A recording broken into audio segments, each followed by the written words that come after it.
अस्सलाम वालेकुम।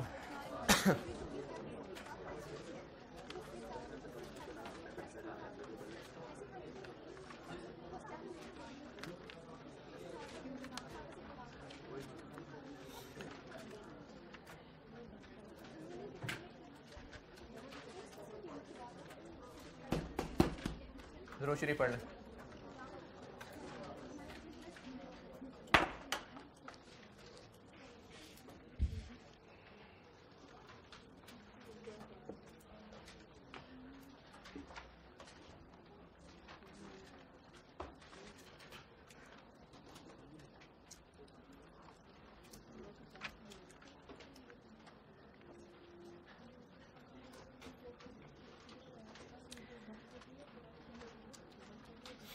एक सवाल ऑटम 12 कर रहा था।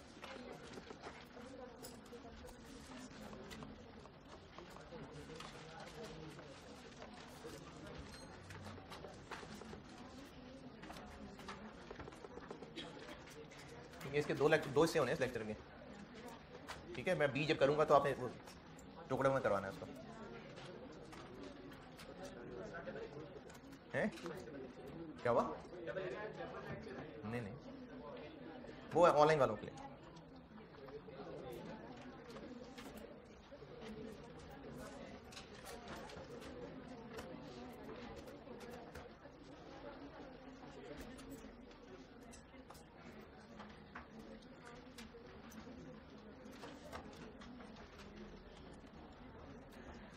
ऑटम 12 कर रहा था अभी पिछली क्लास में। एक रिकैप दोबारा सुन लें, एक दिन बहुत होता है भूलने के लिए, 2 दिन। 2 केमिकल्स हैं बी और जी, और इनका डाटा दिया हुआ है मई के महीने का, और फिजिकल इन्वेंट्री बैलेंस को रिकॉर्ड्स के साथ रिकंसाइल कर रहे थे हम। रिकंसाइल करने का तरीका ये बताया था। पहले तो रिकंसिलेशन ये बात की थी मैंने कि परपेचुअल सिस्टम में जो हमारी बुक्स में हमारी इन्वेंट्री कार्ड के अंदर क्लोजिंग बैलेंस शो हो रहा है, फिजिकली भी कितने पड़े होने चाहिए? उतने ही। अगर बराबर नहीं है तो कोई वजह होगी, उन वजहों को ढूंढें। और ये कैसे साबित होगा कि सारी वजह ढूंढ ली हैं? हम किसी एक से स्टार्ट करेंगे, जो मैंने फिजिकल बैलेंस से स्टार्ट किया हुआ था। जी को कितने से किया हुआ था? 140, और बी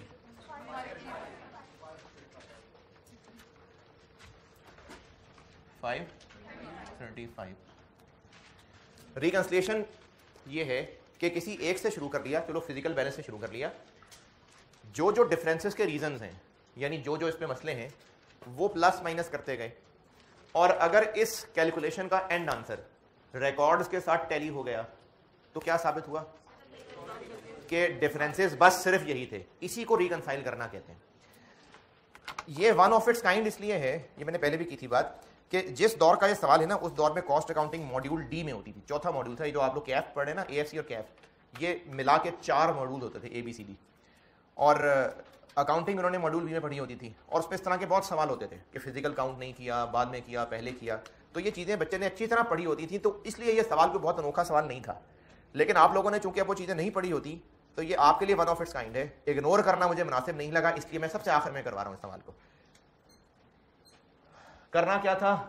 31 मई के फिजिकल बैलेंस को 31 मई के रिकॉर्ड्स के बैलेंस से रिकंसाइल करना था।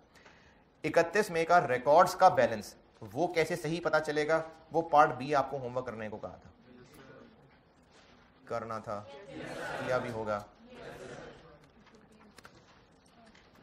चलिए अच्छी बात है जी, किया होगा आपने। केमिकल बी के इन्वेंट्री कार्ड में कुछ पूछना है तो पूछें। अगर किया है, स्ट्रेट ट्रांजैक्शंस दी हुई थी। एक चीज़ सिर्फ गलती की आपको मुश्किल आई होगी, वो बता देता हूँ। जो इस सवाल के टेबल के अंदर 12 मई की परचेज दी हुई है 420 सवाल में, इसके बारे में लास्ट पॉइंट में लिखा हुआ था कि ये ऊपर गलत लिखा हुआ है, असल में 240 था। तो हम जब सही कार्ड बनाएंगे तो हम 240 लिखेंगे, तो इसलिए ऊपर 240 लिख के हम सही कार्ड बनाएंगे। हैं? नहीं तो गलत किया ना फिर। जब पॉइंट लास्ट में कह दिया कि ये गलत है, असल में 240 है, तो फिर 240 को करेंगे ना। फिर 240 वाले पॉइंट के अलावा केमिकल बी के इन्वेंट्री कार्ड में कुछ और पूछना है तो पूछें। ये किया किसने है? किसने किया है? ठीक,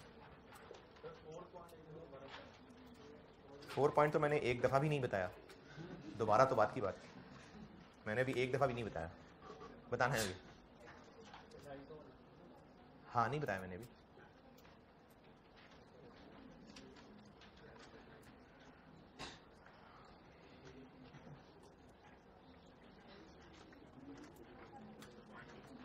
मैंने इस सेक्शन में कहा था ना कि होमवर्क ना करने को मैं बिल्कुल सीधी सीधी बदतमीजी ही लेता हूँ। ठीक, बहुत अच्छी बात है, मुझे बहुत खुशी हुई आपकी इस हरकत पे। मैं दिल से बहुत खुश हूँ कि आपने इसको ये समझते पूछते कि बदतमीजी है और आपने बड़े फ़ख्र से इस पे अमल किया। मुझे दिल से बहुत खुशी हुई इस बात की। केमिकल बी इन्वेंट्री कार्ड, एक पॉइंट इसमें जो 420 लिखा हुआ है ऊपर टेबल में, लास्ट पॉइंट में सवाल में लिख दिया कि वो असल में 240 था, वो ठीक करके बनेगा। और उसके अलावा ये जो पॉइंट नंबर 6 है, पॉइंट नंबर 6, 100 लीटर्स बी के रिटर्न हुए थे और ऊपर टेबल में देखें तो 500 रिसीव हुए थे, नहीं सॉरी 500 इशू हुए थे, तो ये 100 इन्हीं में से रिटर्न हुए होंगे। इसलिए मैंने 500 और 100 अलग अलग लिखना है वो भी लिख लें, नहीं तो नेट 400 लिखना है, मैंने 400 लिख दिया क्योंकि रेट तो वही चल रहा था। तो इसलिए आप बेशक 500 इशू और रिटर्न 100 लिख लें, या मैंने इशू ही 400 लिख दिया क्योंकि हम वर्किंग कर रहे हैं ना, हमें कौन सा इन्वेंट्री कार्ड बनाने को कहा है कि एक एक ट्रांजेक्शन उसमें अलग नजर आए, कर तो वर्किंग ही रहे। तो इसलिए मैंने 500 और 100 अलग लिखने की बजाय 400 का इशू लिख दिया। ये केमिकल बी है। जिन लोगों ने भी ये सवाल किया है केमिकल बी में और कोई एतराज है तो पूछिए। केमिकल जी, इसमें तो कोई मसला नहीं होगा। केमिकल जी में अगर आपने कुछ कार्ड में पूछना है तो पूछें, मुझे कुछ में लग नहीं रही बात, आपने पूछना है तो पूछें। है जी जी जी बताइए, क्या इतराज है इसमें?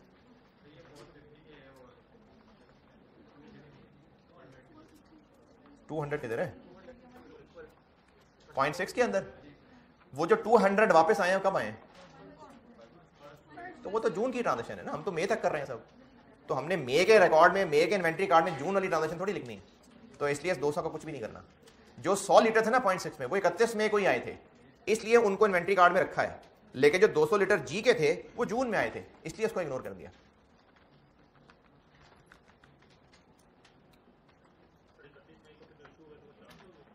वो यही 450 ही थे और वही 450 लिख लिए जो सवाल में दिया हमें।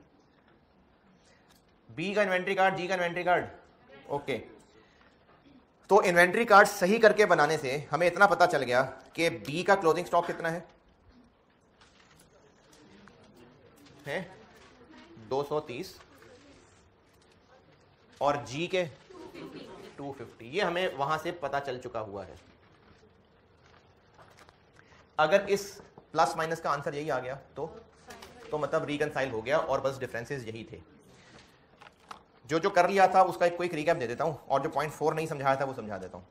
पॉइंट 2 के अंदर 1 मई के बैलेंसेस, 31 मई के बैलेंसेस दिए थे वो लिख लिए, लेकिन ये 31 मई का नहीं था, ये कब का था? 1 जून का। गुजारा चलाने के लिए चल गया, क्यों?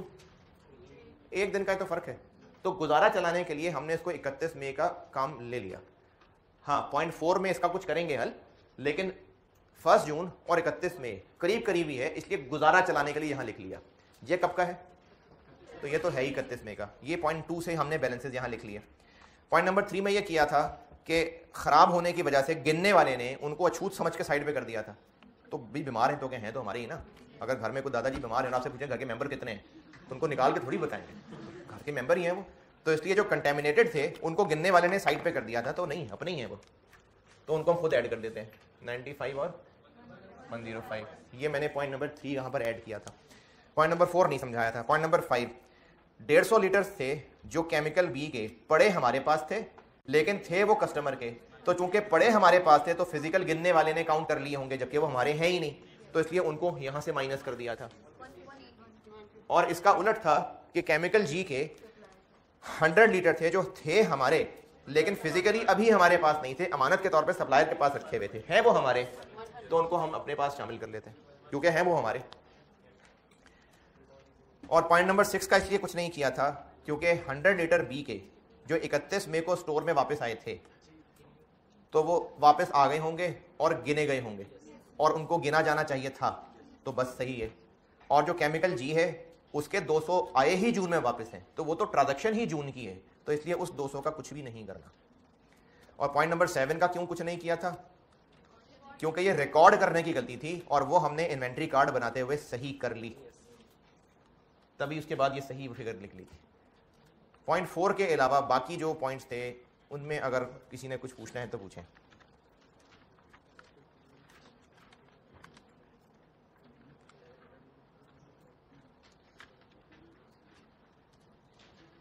कुछ फर्क ही नहीं पड़ता किसी को क्या पूछना है, कुछ नहीं पूछना ना, हो गया क्लियर।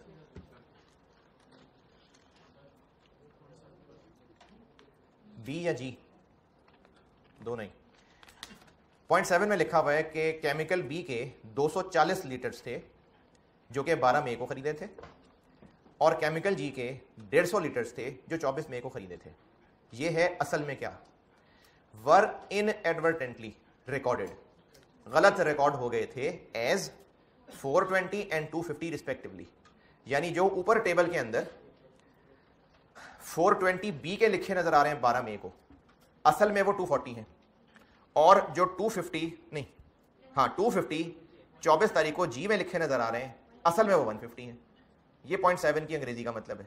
तो हम जब रिकॉर्ड्स इन्वेंट्री कार्ड सही करके बनाने लगे हैं तो उसमें वो जो ऊपर टेबल में गलत फिगर्स लिखी हैं वो यूज करें या सही वाली यूज करें, सही वाली। तो यही किया सोल्यूशन के अंदर कि बी के कार्ड के अंदर 12 मई की परचेज में 420 की बजाय 240 लिखा, और 24 मई को जी के इन्वेंट्री कार्ड में 250 की जगह 150 परचेज लिखी।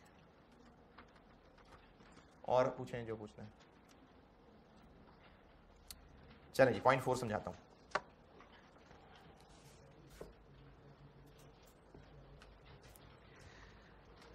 अच्छा, पॉइंट नंबर 4 की मुझे अंग्रेजी रिपीट कराइए। क्या अंग्रेजी? 250 लीटर्स आगे 250 लीटर्स ऑफ बी विच, एक ही बोलते बस, विच वॉज आता विच वॉज रिसीव्ड ऑन 1 जून 12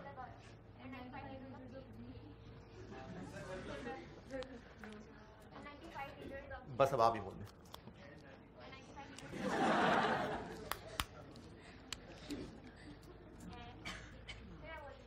नहीं, कौन बोल रहा? आप आओ, इधर आओ ना। वो आना यार, इधर लिखो ना आके, लिख दो। राइटिंग ठीक है?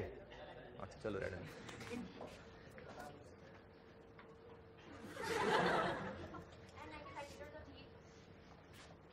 $95 liters of G which was issued on 31st May 12 after physical count were included in physical inventory.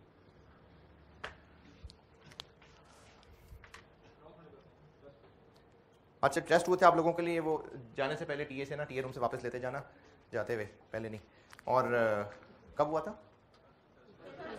हाँ, तो बस थर्सडे ना, फिर मैं वो डिस्कस भी किया करूँगा क्लास में। अभी सुबह मैंने FAR 2 पर किया था, तो फिर आपका थर्सडे को डिस्कस कर लूँगा। और मैंने तो बड़ा आसान सा ही सवाल रखा था यार, तो फिर ये एक नंबर नाम नहीं लूँगा, फिर नज़र लग जाती है। 2 3 3 4 4 4 है, 0.5 ही है नहीं। तो ये क्यों है भाई? ये क्यों? क्या मसला था? क्या क्यों 1 नंबर 2 नंबर? नहीं, पूछ रहा हूँ ना कि जो नंबर कटे हुए हैं, क्या चेकिंग करते हुए तो नहीं गड़बड़ की हुई?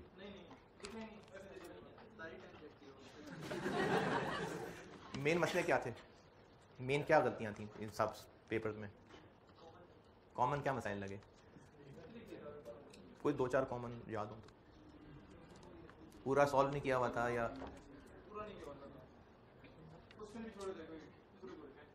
था क्या क्या बोला? वो इन्वेंट्री कार्ड था। हाँ, आमना शाहिद, आमना शाहिद, हामिद नईम, उस्मान शहजादा, उस्मान तौफीक,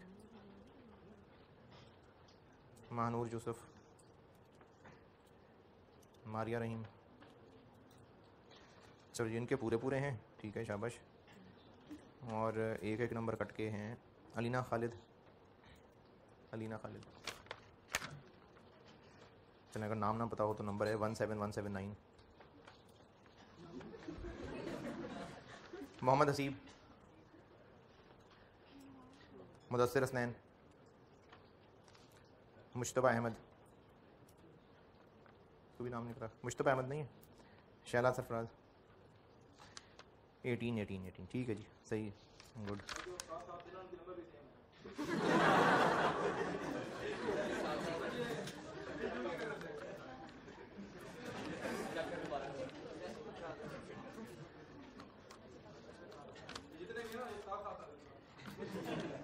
अच्छा, वैसे जिन्होंने भी ऐसा किया है तो चलो ठीक है, नंबर एक जैसे आ गए, ज़्यादा नंबर आ गए, क्या हासिल हुआ? सुकून, सुकून तो कब्र में ही है। ये जो टेस्ट होते हैं ना क्लास के, और टेस्ट उससे पहले होमवर्क, आपने अगर छत पे या फर्स्ट फ्लोर पे, सेकंड फ्लोर पे चढ़ना है और उसके लिए सीढ़ियाँ हैं, तो डायरेक्टली छलांग मार के छत तक नहीं पहुंच सकते। अगर कोई वैसी तबन बंदर है तो और बात है, वरना आम इंसान का बच्चा नहीं चढ़ सकता छत पे छलांग लगा के। तो तरीका ये होगा कि सीढ़ियाँ चढ़नी पड़ेंगी, और सीढ़ियाँ चढ़ने का भी तरीका यही होगा कि आप स्टेप बाय स्टेप नीचे से ही चढ़ना शुरू करेंगे। वो सारी सीढ़ियाँ चढ़ेंगे तो आप ऊपर फ्लोर तक पहुँचेंगे। ये सिस्टम है। अगर आप क्लासेस में रेगुलर नहीं रहेंगे, होमवर्क नहीं किया करेंगे, टेस्ट नहीं दिया करेंगे, तो अगस्त के महीने में आप कोई ऑपरेशन कराएंगे जिसके बाद आपको सारा कुछ अचानक आ गया होगा। अगस्त में आपको ऑपरेशन होगा, चिप डाल दी जाएगी अंदर और आपको अचानक सारी कॉस्ट आती होगी, अचानक ऐसा हो जाएगा।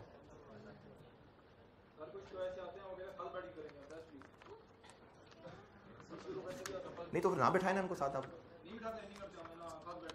उनको जाओ चले जाओ।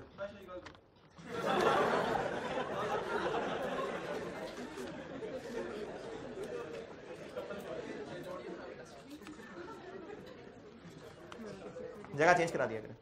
आप होते हैं, कोई और भी होता है, उसको जगह चेंज करा दे। फरमाइशी प्रोग्राम चल रहा है भैया।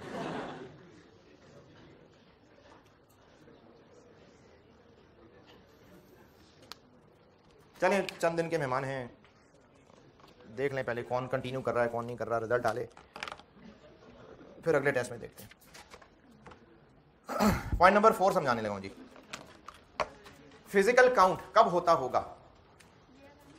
पीरियड एंड पे। अच्छा, पीरियड एंड यानी 31 मई वाले दिन। 31 मई वाले दिन कब? सुबह सुबह या उस दिन का लास्ट काम? क्यों लास्ट काम? क्योंकि वो क्लोजिंग है, कि उसके बाद दिन क्लोज हो गया, सारी ट्रांजैक्शन उस दिन की हो गई, उसके बाद वो क्लोज हुआ है, तो फिर हमने गिनना है, तभी सही क्लोजिंग स्टॉक निकलेगा।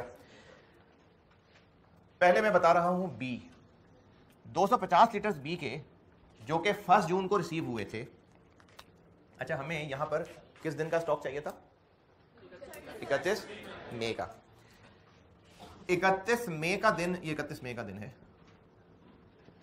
जब एंड हुआ था। इस दिन का स्टॉक हमें जानना था, गिनने वाले ने नहीं गिना, वो अगले दिन को शाम को जाके गिन के आया, जो 1 जून का, ये पूरा दिन है। यहां जाके उसने गिना 535, 250 लीटर तो बी, जो कि 1 जून को रिसीव हुए थे स्टोर में, इधर यहां कहीं आके वो रिसीव हुए थे 250। जब 1 जून को ये गिनती की नहीं गई होगी तो ये उसमें शामिल हो गए होंगे, शामिल हो गए होंगे। हमने इस दिन की फिगर से नहीं रिकैलकुलेशन करनी, इस दिन की फिगर से करनी है। गिनने वाले ने नहीं गिना इस दिन, चलो कोई हल निकाल लेते हैं। ये भी पता है, ये भी पता है, कोई हिसाब किताब लगा के यहां तक पहुंच सकते हैं? कैसे? अगर 1 जून को इतने यूनिट्स और आए हैं तब जाके इतना बना है, तो एक दिन पहले कितने थे? माइनस कर देंगे ना। तो हम माइनस करेंगे तो हम इस फिगर तक पहुंचेंगे। तो इस रिकन्सिलेशन वाले पोर्शन में जो जून की परचेज थी वो हम कर देंगे लेस 250। ये क्यों लेस कर रहे हैं दोबारा देखें। हमें इस दिन गिनना चाहिए था, नहीं गिना, अगले दिन गिना। तो चलो कोई बात नहीं, अगले दिन गिन लिया, उससे हम रिवर्स चल सकते हैं। कैसे? इस दिन में जो नए आए हैं और इसमें गिने गए हैं, पिछले दिन वो नहीं थे, तो पिछले दिन तक रिवर्स चलना है तो माइनस कर दें। अच्छा, सवाल में नहीं है, वैसे कह रहा हूं, अगर 1 जून को 100 इशू भी हो गए होते तो इसमें से वो निकल गए होते ना, जबकि 31 मई वाले दिन वो मौजूद थे, तो यहां से 31 मई तक पहुंचना है, तो इसको ऐड कर देते हैं। यानी हमें किसी एक दिन की गिनती से पीछे कहीं जाना हो तो हम उस दिन में जो हुआ होगा उसको रिवर्स कर रहे हो। इस सवाल में थी सिर्फ एक ही चीज, तो वो रिवर्स कर दिया। ठीक है। अच्छा, यहां पर तो मैंने जैसे लिखा है इस तरह तो आप क्लियर कर ही लेंगे, लेकिन वहां जो अंग्रेजी लिखी है वहां से बताता हूं। पूरे सेंटेंस को पढ़ें। क्या ये लिखा हुआ है कि बी के 250 लीटर जो फिजिकल काउंट के बाद आए थे वो स्टॉक में शामिल हो गए? वहां जो अंग्रेजी लिखी है वो पढ़िएगा। जो मैं बोल रहा हूं क्या ये मतलब है कि 250 लीटर ऑफ बी जो फिजिकल काउंट के बाद आए थे वो फिजिकल इन्वेंटरी में इंक्लूडेड है? ये लिखा हुआ 250 litres of B which was received after physical count है? नहीं,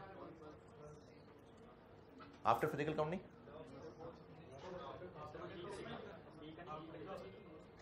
जिस तरह मैंने बोर्ड पे लिख दिया ना, उससे ये चीज क्लियर हो रही है।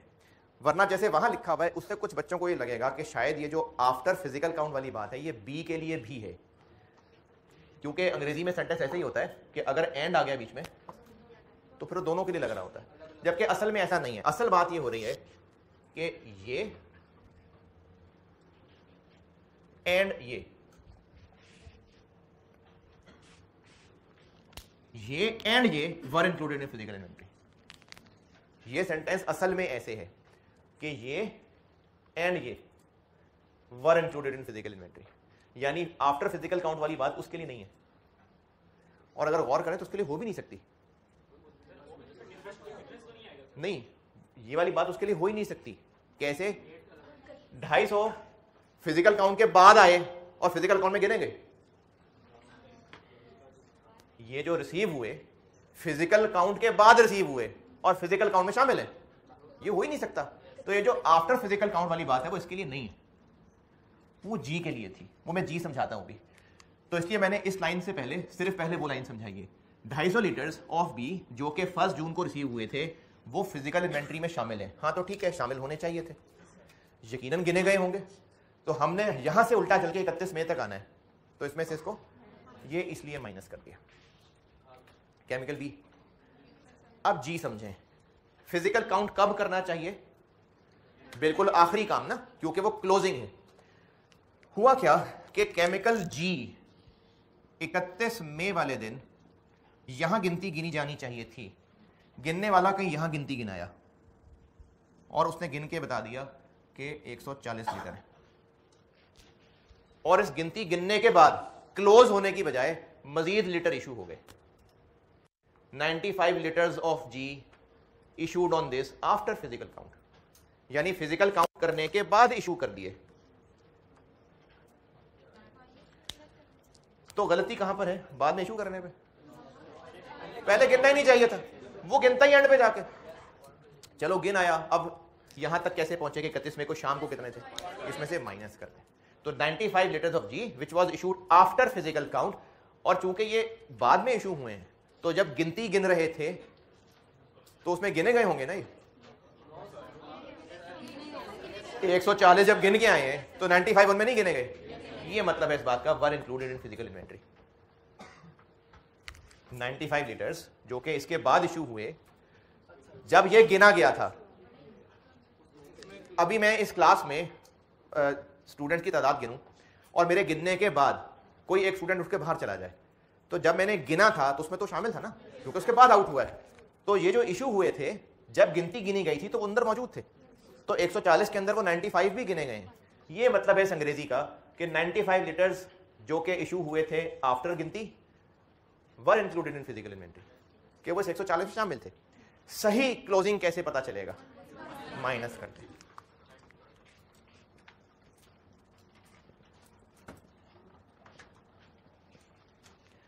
अब इस रिकंसिलिएशन का प्लस माइनस करके देख लें, ये टैली कर जाएगा।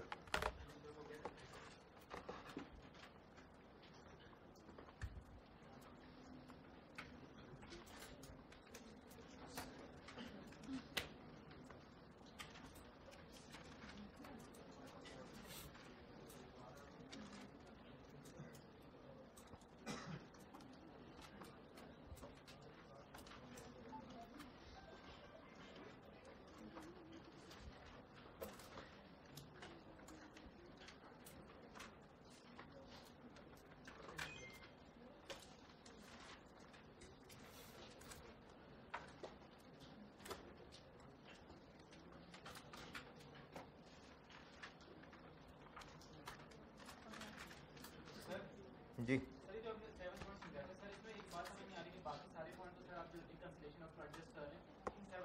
ये जो रिकंसिलिएशन है मैंने इसको शुरू कहां से किया है? फिजिकल से शुरू किया ना, तो मैंने इस फिगर से शुरू किया है, तो मैं इसमें फिर प्लस माइनस भी कौन सी चीजें कर रहा हूँ जो इसमें कुछ गड़बड़ है, तभी प्लस माइनस करूंगा ना।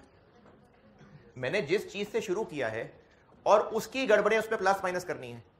ये वाली चीज कैसे ठीक कर ली हमने? ये वाली वो तो इन्वेंट्री कार्ड में कर ली ना ठीक, जो इन्वेंट्री कार्ड बनाया है पार्ट बी के अंदर उसमें उसकी गलतियां ठीक की है ना दो, वो जो इशू और परचेज गलत लिखा हुआ था, नहीं परचेज गलत लिखे हुए थे वो ठीक कर लिया ना, तो वो जो वहां की गलती थी वो ठीक कर ली। अब जो फिजिकल में मसले रह गए हैं उन्हीं को ठीक करना था ना, यहाँ उन्हीं को ठीक किया है। तो जो 0.7 था उसका फिजिकल से कोई ताल्लुक था नहीं, इसलिए यहाँ उसको कुछ प्लस माइनस नहीं किया। जी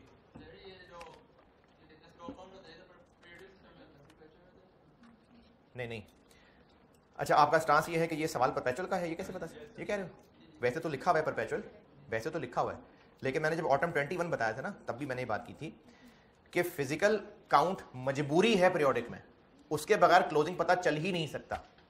परपेचुअल में रिकॉर्ड से पता चल सकता है स्टॉक कितना है, लेकिन क्या से पता वो सही है कि गलत है? कैसे चेक करें? फिजिकल गिन लें जाके। तो परपेचुअल सिस्टम में फिजिकल काउंट कर सकते हैं, मना नहीं है। फिजिकल काउंट करना मजबूरी होती है पीरियोडिक में, उसके अलावा हल नहीं है। परपेचुअल में करना है तो कर लें, क्रॉस चेक हो जाएगा। Autumn 12 done. अच्छा इन्वेंट्री वैल्यूएशन डन। अब उसमें बहुत हो गए सवाल, एनफ है, ये सिर्फ यही थोड़ी करना है कॉस्ट के अंदर। अब आप एक काम ये करिए कि जो कॉस्ट ऑफ प्रोडक्शन नहीं, बेसिक कॉन्सेप्ट्स के अंदर और ये जो इन्वेंट्री वैल्यूएशन के मैंने नोट्स अलग से दिए थे, इनमें अगर कोई एक दो सवाल रह गए हैं वो हस्बे तौफीक खुद कर लें, और उनमें किसी ने कुछ पूछना हो तो पूछ लें। पास पेपर्स तकरीबन इतने ही थे, बस हमने सारे कर लिए। और अगले चैप्टर्स में भी ना मेरी कोशिश ये हुआ करेगी कि जो रिसेंट से चल रहे हैं पिछले कोई 5, 7, 8 साल 10 साल, वो मैं तकरीबन सारे ही कर लिया करूंगा, क्लास वर्क होमवर्क दोनों मिला के। तो मेरा मेन फोकस पास पेपर्स पे तो है। तो इन्वेंट्री वैल्यूएशन बहुत है, तो जो पीछे नोट्स में कोई एक दो रह गए वो आप करना चाहें हस्बे तौफीक तो कर लें। एक काम उसके अलावा और कर लें, ये भी आपके ज़ौक़ पे ही है, अगर करना चाहें तो। ये पेज आपको कल और दिया था, और ऑनलाइन वालों के लिए मैंने एक फाइल रखी हुई है problems with physical stock count के नाम से। ये ना पहले इस तरह के, जो मैंने पहले भी जिक्र किया था, मॉड्यूल बी होता था, उसमें अकाउंटिंग में इस तरह के सवाल टेस्ट हुआ करते थे अक्सर, कि पीरियोडिक सिस्टम बिजनेस फॉलो करता है और क्लोजिंग स्टॉक के लिए फिजिकल गिनती गिना करता है। लेकिन इस दफ़ा गलती ये हुई कि गिनती एग्जैक्टली एंड पे गिनने की बजाय या तो बाद में गिन ली या पहले गिन ली। अब आपसे पूछा होता, स्टूडेंट से पूछा होता था कि ईयर एंड वाली फिगर तक कैसे पहुंचे। जैसे यहाँ पर क्या हुआ, गिनती बाद में गिनी, यहाँ पर क्या हुआ, गिनती पहले गिनी। तो अब यहाँ से एंड क्लोजिंग फिगर तक पहुंचने का तरीका क्या समझ आया यहाँ से? या इसकी बात करता हूँ, पहले उल्टा जाना है। तो जितने स्टोर के इन्स हैं इधर रिवर्स जा रहे हैं, जितने इन्स हुए थे वो लेस करते हैं और जितने आउट्स थे वो ऐड करते हैं। और कब, किस दौरान? यहाँ फिर इन दो डेट्स के दरमियान, इन दो डेट्स जिस दिन गिनती की और ईयर एंड जिस दिन की हमने कैलकुलेट करनी है, उस दौरान होने वाले इन्स को लेस करते हैं, आउट्स को और अगर आगे चलना है तो इन्स को ऐड कर दें, आउट्स को लेस कर दें। ये अब आपकी पहले भी ये कॉस्ट में ऐसा टेस्ट नहीं होता था, ये एक दफ़ा हुआ था 2012 में, और उसकी भी वजह बताइए कि तब ये अच्छा खासा डिटेल से पढ़ा होता था बच्चों ने इंट्रो में। अब कॉस्ट में किताब में भी इसकी कोई चीज़ का जिक्र नहीं है, ना आई कैप के प्रैक्टिस क्वेश्चंस में इसका कोई जिक्र है। एहतियातन मैं छोड़ना नहीं चाह रहा इसको, और आपकी मर्जी है जो करना चाहिए। तो मैंने ये किया कि एक फॉरवर्ड वाली मिसाल और एक रिवर्स वाली मिसाल, 2 सवाल आपको दे दिए और उनके पीछे सोल्यूशन भी दे दिए। हस्बे तौफीक जो इनको देखना चाहे, सॉल्व करने के लिए नहीं कह रहा, बस देख ही लें इनको तसल्ली से, देख के समझ लें, जितना भी समझ आए बहुत है। तो ये जो पेज आपको दिया है, और ऑनलाइन वालों के लिए problem with stock, physical stock में के नाम से फाइल रखी हुई है। एक तरफ 2 सवाल हैं और एक तरफ इन दोनों के आंसर हैं। एक मैंने फॉरवर्ड का बनाया हुआ है, एक रिवर्स का बनाया हुआ है। पढ़ के देख लीजिएगा, सोल्यूशन देख लीजिएगा, जितना समझ आ जाए। वैसे ही मैं एहतियात नहीं कर रहा हूँ, इस बात को इग्नोर नहीं करना चाह रहा, आप इसको खुद ही देख लीजिएगा। और जो शौकीन, क्योंकि वो तो बदतमीज़ बच्चे भी हैं क्लास में जो होमवर्क नहीं करते, तो जो अच्छे बच्चे करना चाहें वो फिर मुझसे अलग से पूछ लीजिएगा। इन्वेंट्री वैल्यूएशन डन, और इसकी प्रैक्टिस जितनी कर ली बहुत है, एनफ। चलें अब ये 17B लगाने लगा हूँ मैं।